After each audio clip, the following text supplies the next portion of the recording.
So all the slogans that came out of the 9/11 show the total poverty and hopelessness of these people because they're living in the past.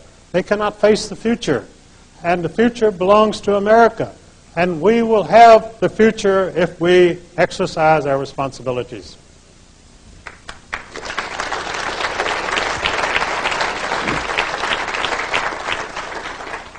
That's what the Founding Fathers did. That's why the revolution started right where I live in Virginia. And the people there have not changed. They're fighters. But because they're so misled, we have 2 senators from the state of Virginia who are absolute incompetent numbskulls. And in fact, I filed legal papers last week in which I pointed out that after the Civil War, the war between the states, the federal government continued martial law and military occupation of the southern states for 12 years till 1877. Not much is said about that in the history books, but the fact is that the southern states were not allowed to recover economically because of the martial law. And finally, Rutherford B. Hayes, who had been a general in the Union Army during the Civil War, decided that there was enough of this. And he ran for president and said he would withdraw the occupation. And it was one of the most bitter fought presidential campaigns of all time because the terrorists in Washington were determined to maintain martial law in the southern states and oppress the southern people. Mr. Mullins, I believe to be a good conspiracist, we should question everything. I picked up a little book from Dan Pila Sr. called The Enigma of the John Birch Society. And that piqued my interest because a lot of good people I've worked with over the years are very active in groups such as that, common law groups, constitutional groups.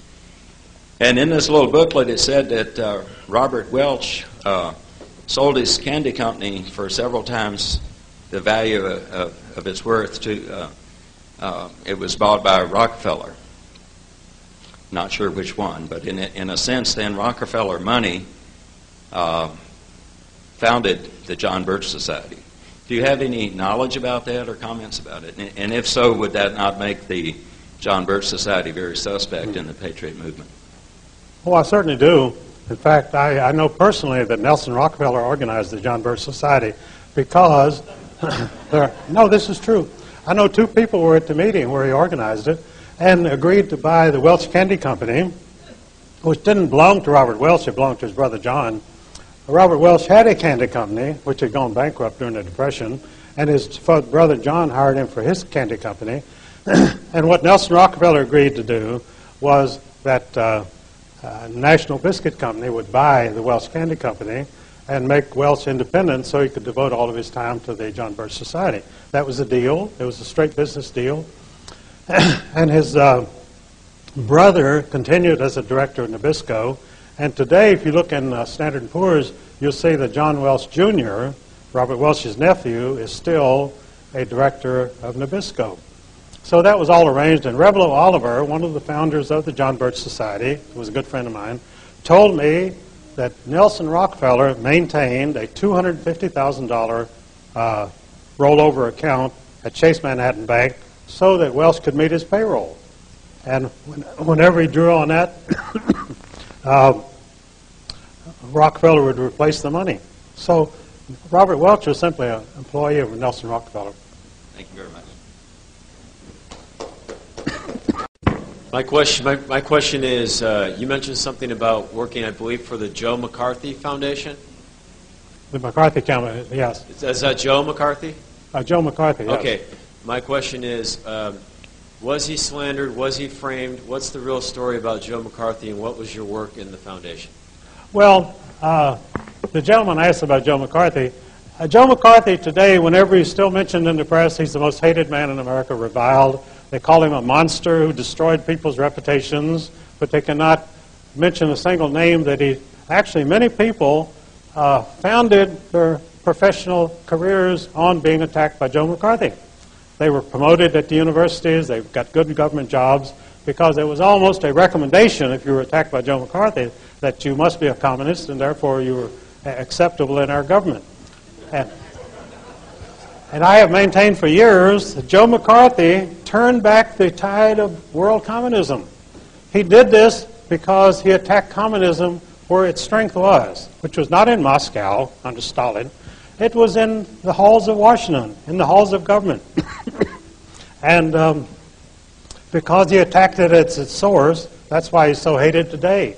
Because that was the great beginning of the turnaround against communism. That's how the Berlin Wall fell, because of the work that Joe McCarthy did. He led this country out of danger from communism. Gets no credit for it. But that was what this man did. But I survived that, and I've survived many things. But as I say, the 33 years of FBI surveillance that I endured, I found very interesting, and it showed what the country has come to. Because they have to fight phantoms. They don't want to fight the real enemy, because the real enemy is in the conspiracy, and they're running the show. So the conspirators are fighting you, and that's why we're here today.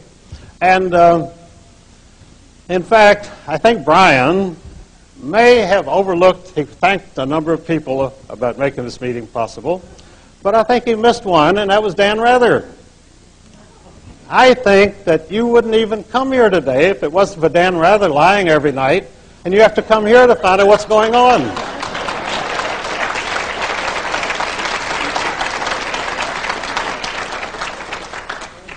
If Dan Rather would tell the truth, if the media would tell the truth, you wouldn't need to come to San Jose. You could turn on your television and see what's going on.